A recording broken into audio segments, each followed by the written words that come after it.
Chapter 6 Unpleasant Meetings. Lamare Amark. Inside the carriage, my head bumped alternately against its back and sidewalls. The journey was rougher than usual as the carriage trod the rocky, unpaved streets. I looked out the window and saw the damaged roads we were traversing. It used to be better than this, but when Wind became suspicious of secret plots that could take the Empire away from him, he started scheming. He made me write in the scroll countless disasters that would strike Akea. These destroyed roads held witness to each catastrophe that came one after the other. As Wind took the Empire, he had wanted nothing but power and control. Proof of this were the plots that he continues to make me forcibly write. Akea has been slowly dying with its citizens barely surviving the disasters he made me write. Even without my assistance, he can wreak so much havoc with just a flick of his finger as a storm crafter. Today, storm clouds had gathered in the east. It seemed that Wind was in one of his tumultuous moods. Again. I still wanted to claim Akea. Although no one remembered who I formerly was, being of royal blood, of Northam's blood, I believed in all sincerity that it was my sworn responsibility to do something about Wind's monstrosity. But my friends were long gone. Our family supporters had long been openly defeated in battle, killed in one of many plots. Whenever terror rose in the hearts of Akeans, Wind would charm them, making them lose their ground, and when they were caught off guard, he would swoop in, pass a current through the wine a lord was drinking, or push down a provincial palace with a fistful of air for no reason at all. As our family's allies began to disappear one by one from the face of Akea, my suspicion over Wind grew. I will never forget how each of the 13 lords that ruled Akea's provinces ended up dead in a span of months. One occasion led to 7 lords' death as they made their way to the Canellan Palace to join the Akene Wine Festival, one of our most sacred feasts. The festival was held annually, during the fullest moon turn. Everybody was invited to celebrate in the palace: farmers, traders, wagon drivers, fishermen, child caretakers, mothers, fathers, and children. Sometimes, the festival started with silly competitions like who had grown the biggest grapes that season. It was then followed by a showcase of how wine was made. Baskets of grapes would be placed inside a large wooden basin which everyone referred to as the pool. From here, women would enter the pool barefoot and dance throughout the celebration. The wine festival was also where each child of rightful age would be presented to the emperor to display his or her power. At the center of the palace grounds, a child would tame a bull with the snap of his fingers. Or a flower would miraculously bloom instantly from an innocent child's touch. Other powers could be as simple as having the ability to jump really, really high. I witnessed a young boy before whose power was the ability to talk incredibly loud. Father had laughed and teased him for it. "This boy has a future here in the palace as the town crier," Father said, and the crowd cheered at his remark. After the children's presentation, they would register their names in the Akene books, which contained all the names of every person who had lived in Akea and had been proclaimed a citizen.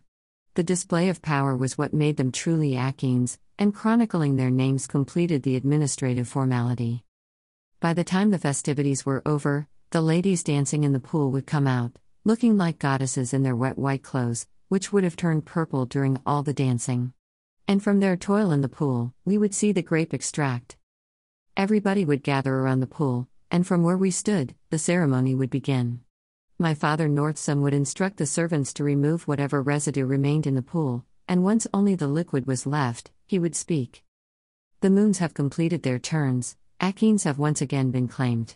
Dragons have long ago been dead, but with a new set of extraordinary blood, Akea will not bleed.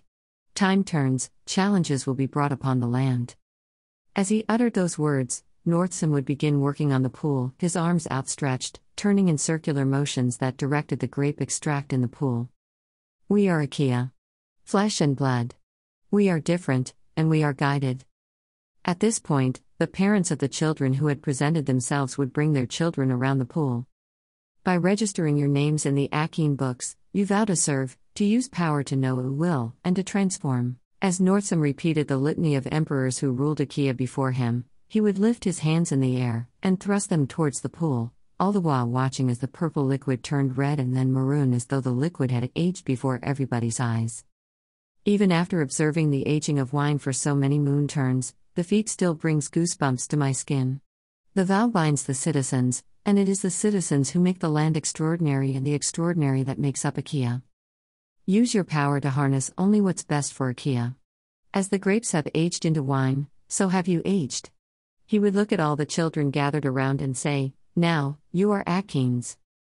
From that point on, servants would move forward carrying goblets. They would dip them into the pool to gather wine and pass it on to the children who had presented. After everyone had taken a sip of the wine, Nordson would continue, "And now, for the rest of Akeans, the wine is ours to share."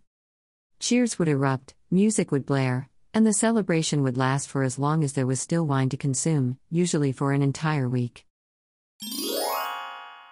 The 7 lords never made it to the festivities that ominous year. The lords were on their way to the palace, each coming from their provinces, flanked by their guards, escorting them to Canella. But that was the last anyone heard from them. 2 days into the festival, when there was still no word of their whereabouts, the Canellan palace alerted the war generals, and search parties were deployed all over the land. The lords were found soon enough and in such a gruesome state. When news reached the palace of the lords' whereabouts, I rode with Wind to get there as fast as possible, while father chose to ride his trusted steed. Throngs of soldiers followed us. Upon reaching the place where the bodies were found, as I stood beside Wind on the clouds, I was greeted with the sight of tangled roots that shot up in the air. Leaves were scattered all over, and the branches and trunks smashed against the lords' bodies. A mesh of dried blood and scattered body parts covered the land as the putrid scent of death hovered in the air. Father climbed down his horse and ran to where the bodies lay. "Tree runners," he said, his voice breaking. Tree runners were Akeans who had tree trunk-like skin. They had a kinship with the trees, and because of that, they were the only ones allowed to fell one. I could not believe that tree runners would commit such ghastly deeds. What good would it have served them? The tree runners exist only for 2 reasons: to rear the trees and protect the last dragon's egg. They would not have wasted a considerable number of trees to kill citizens. They were not murderers. All around, the ground was littered with holes evidencing the brutality that was committed. As I surveyed from above, I realized that something was odd, but I could not quite put a finger on it. The leaves that used to flaunt many hues of green looked dried, but only when I squinted did I see that it was the coat of dust that made the leaves appear brown, brittle, and dying. I knew then it was not the tree runners. I removed my hands that held onto my husband's waist and glanced at his face. He was calm, devoid of emotions. "It can't be the tree runners," I told myself. "Father!" I shouted, then recognizing how inappropriate it was to address the emperor that way, I cried again, "Your Highness." No one on the ground paid attention to me. They were all trying to make sense of the brutal scene. I turned to look at Wind and said, "Please. Bring me down. Let me talk to the emperor." He stared at me, his eyes cold and distant. "The tree runners are not responsible for this. They would not do such nonsense." When Wind still did not reply, I shouted, "Bring me down and let me speak to the emperor." Wind was no longer looking at me. Instead, his eyes were fixed upon father, who at that moment was shouting orders to the soldiers to bury the dead before sundown. "The tree runners did this," Wind began. "Everywhere I look, I only see traces of their doing. There is a proper place for trial. No one, not even the emperor, must pass judgment before one. Sometimes, the law must be bent," Wind said. "Or if not the law, then someone must be broken," Wind cut in. I froze upon hearing his words. At that point, one thing was clear to me: what he said was a threat. If I broke my silence, an unavoidable danger laid ahead for me. And that was when I remembered how I doubted his intentions and his actions from the first day that he stepped into the Canellan palace to claim a place in the empire. I chilled as it hit me that Wind could he have, murdered the lords? The trees had been callously pulled out, and layers of dust covered the plain. It could only be the air that had wrought such carnage. Despite my suspicion, I kept my mouth shut. I had no proof. Father banished the tree runners from their homes, sending them to Sinista, a province that lay along the volcanic borders of Karasthea. Sinista was an uninhabited forest believed to be home to wild beasts. It was said that the place was tainted, and anyone who spent more than a day there was corrupted by some evil spirit. Father and Wind agreed that it was a fitting punishment to make them suffer for as long as they lived by sending them to such a vile place instead of taking their lives. 9 allies died, and 4 remained. How long before all of them were gone? And how long before father followed? And how would I fare in all of this cruel game? And yet, how could I accuse my husband? Who would ever believe me? For a few months, there was a reprieve from the morbid progression of tragic deaths. Regardless, the days that passed proved to be so unbearable that I could not even face my husband. I was terrified of him and what he could do, but I could not tell father what I believed happened. Even when my conscience would not let me sleep in guilt, I could not reach out to father because Wind was always beside the emperor, learning all he could about the empire, or guarding my father against me. I was uncertain what his intentions were. I soon began to love solitude, and I would ride my bay, Healer, alone in the woods to escape my guilt and hide from my fears. In one of those journeys, I met a Nividin. His name was Timbukt. I can still remember that day clearly. I had been traveling endlessly since I left the palace early in the morning, and my skin scorched under the heat of the sun. That day, when I found myself following a pathway under an unfamiliar canopy of trees, I soon realized that I might have veered away from my usual route.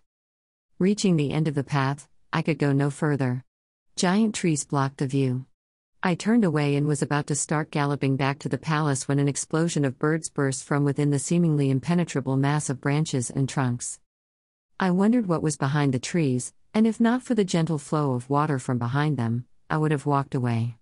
I pulled at Healer and urged my horse to edge forward until the trees that blocked our view took us in, found myself facing a separate pathway. I jogged my memory, remembering Akea's map images, but I could not recall any that mentioned this path. My insatiable curiosity pushed me to continue walking, oblivious of the fading day. At dusk, I was greeted by Nividin. I looked at everything that surrounded me, amazed at the sight. Oh, how the scholars described Nividin was an understatement. Trees hundreds of meters tall interspersed the ghost town, with tree houses so huge that their means of construction must have defied Akean imagination itself. Pathways and bridges connected one tree house to another. There was a mile span of clearing below, which I could only surmise was where public events were held, something like the Kino trading market. Everywhere else, there were trees. Many, many trees. Where could all the Nivins be, I wondered. It would have been such a pleasure to meet one finally. As a princess, I was not allowed to stray far from the Kino palace without an entourage of soldiers trotting at my heels, and the success of discovering this place on my own was overwhelming. I wondered how light could touch this place with everything in it being so humongous, and yet surprisingly, the trees did not block the sunlight from touching everything in the town. I took Healer near a stump and knotted the ropes to keep her there. I looked up and was surprised to see that nothing stirred in the tree houses. There seemed to be no signs of life. As I continued walking, however, something felt eerily cold. I grew scared. A pair of footprints was etched on the ground close to my own. They were bigger than mine but not massive, yet I could only conclude that whoever or whatever was trailing me could knock me down very swiftly. I ran, pulling my skirt up until, in my rush, I fell to the earth, my knees scraping on the ground. The pair of footprints moved closer and stopped right in front of me. When I thought it could not get any weirder, a body started to form out of thin air, and I found myself staring at a man's face with green eyes. It was a stark contrast against his gray skin and long dark hair. His jaw was wide. "Boo," he said and smiled. I screamed but managed to throw a pathetic assortment of harmless stones in his direction. He laughed, practically jesting at me, as he moved towards me. "I'm Timbukt." He winked as he held out his hand to me. I hesitated before taking it. In one quick swoosh, he hoisted me onto my feet. "Those knee abrasions. Don't you dare lay a finger on me." I ran all the way back to Healer and quickly untied the knots. I braced myself to ride her. I was about to trot away when Timbukt's deep voice startled me. "It will be dark soon. Let me escort you back to the palace," he said kindly. I looked around and saw that he was telling the truth. The moons had started reflecting some light from the sun. The trail back to the secret passage that I had found earlier could be tricky for me to retrace without some illumination, which meant that I could only go back by climbing Mount Rikas and using the entrance through the Akea trading market. Neither option seemed appealing. "How will I know I could trust you?" I asked. From the tree houses, the light started to spread. I looked up and saw images of Nivins beginning to form. Like the lights that shone, the Nividin started appearing like magic. Invisibility. What an extraordinary power. And it was something they all shared. This was unheard of in mainland Akea, where everybody possessed a power that was almost always different from the rest of the population. But here in Ghost Town, it was as if the Nividins were fruits falling from the same tree. I laughed at my own choice of metaphor inside my head because, indeed, Nividins were hanging from the trees. I was taken by the place and by its people. My mouth hung open in awe. "You can trust our chief hunter," a motherly figure from one of the tree houses said. Timbukt raised his eyebrows at the woman who spoke as though surprised. "Chief hunter, she found the secret passage. By tradition, whoever finds it on her own has the right to Nividin knowledge. You may ask her to stay," the woman continued. I did not understand what she meant. Confused, I looked back at Timbukt. "Please stay, as it will be dark soon." Before I could speak, Timbukt walked towards me, and in one fluid motion, he had taken my waist and pulled me down from healer. "Come. My house is not so far from here," he said as he pointed to one of the tree houses. "Can you climb?" I have never done it before. All I was ever good at was riding horses. I shook my head. "Not to worry," he said. As we reached the tree that held up his house, he reached up to pull a knot of ropes, and with effortless, expert motion, he disentangled the confused bundle to reveal a ladder. He lowered it down so I could climb on it. Then he jumped down with a soft thud beside me. "After you," he said. I blushed. I was wearing a skirt, and, concerned for my modesty, I did not want to expose myself to him by going up first. As if reading my mind, he quickly added, "I'll climb ahead and watch out for you." He reached upwards and pulled himself alternately using both hands. He blended with the tree as if they were one. For every step I took, he would stop, watching me carefully, should I fall. My knees were shaking as I took the final steps that led to the entrance of his house. I was standing on the veranda when he joined me. "Come on in," he said as he made his way inside his treehouse. "Don't you find it unsettling that all of you could turn invisible and go inside each other's houses?" I wanted to add that theft was prevalent all throughout Akea, but Father had trained me not to be so rude. "Words are the sharpest weapons and can kill a spirit," that was what he always said. Not at all. We are only invisible to those who don't have the same power. But for us who do, we can sense each other. It's difficult to explain, but it's sort of like looking through a glass of water. You can see the other side, but you know that something is blocking your view. I imagined what he told me into untrained eyes like mine. If a Nividin so much as appeared before me, whether or not I saw the sign that someone was there the way Timbukt described, I was pretty sure I would still be caught off guard. There was nothing different about how Akeans and Nividins lived except that in Ghost Town, the rustle of the wind could be heard much clearer than in Canela's busy streets. Bird melodies hung in the air the entire day, and playing children laughed loudly and gaily. These became the reasons I kept coming back. Whenever I grew afraid of wind, I would pack some clothes and ride to Nividin. Here, I was met by kind faces belonging to people who worried about nothing but what to sing next. Nividins loved to sing, and when they were all invisible, their voices began to weave like wistful melodies. An ethereal spirit of a song would permeate the very air, as though the air itself breathed the notes into existence. Melodies would spontaneously burst from hundreds of unseen sources, some imperceptibly near, others echoing in the distance, and soon it became difficult to tell exactly from where in space and time they were emerging and converging. I was young then and had never known love so real. The more I spent time with Timbukt, though, the quicker I became acquainted with the unfamiliar emotion, one I never felt with wind. With my husband, I would gaze at his face and feel as if at a loss of my senses. He could make me do anything he wanted. I would heed his words. Even with my guilt and worries, the desire to be close to him was difficult for me to fight. But when Wind was angry and his veil of charisma crumbled, I would find myself shaken, so much so that I believed that I might have been manipulated to love him. I began withdrawing from Wind, even with all his attempts to draw me closer.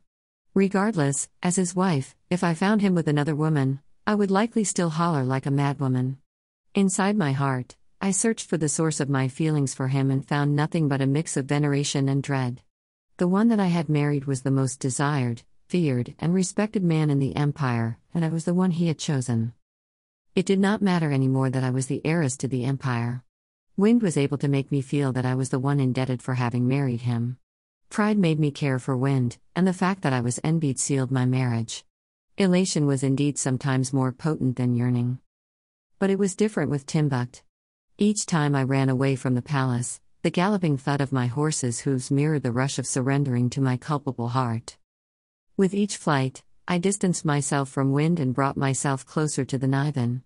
Having been raised in the palace and attended to by servants, from the food I ate to the oil used after my bath, I never had to worry about myself. In Nividin, all I wanted was a smile from Timbukt. Nothing more. I was jolted out of my thoughts when the carriage came to a lurching stop. I found myself hugging the scrolls close to my chest. Back to my reality now, all memories were dampened by my fear of meeting Wind. I peered outside and stared at the imposing Canellan Palace. Nothing much has changed except for the creeping decay of the walls. To my right, the golden bell and its post still stood. Decorative trees still lined the sidewalks, and the grass covering the entire yard was carefully trimmed. And yet, with all the lushness, everything still felt lifeless, almost dead.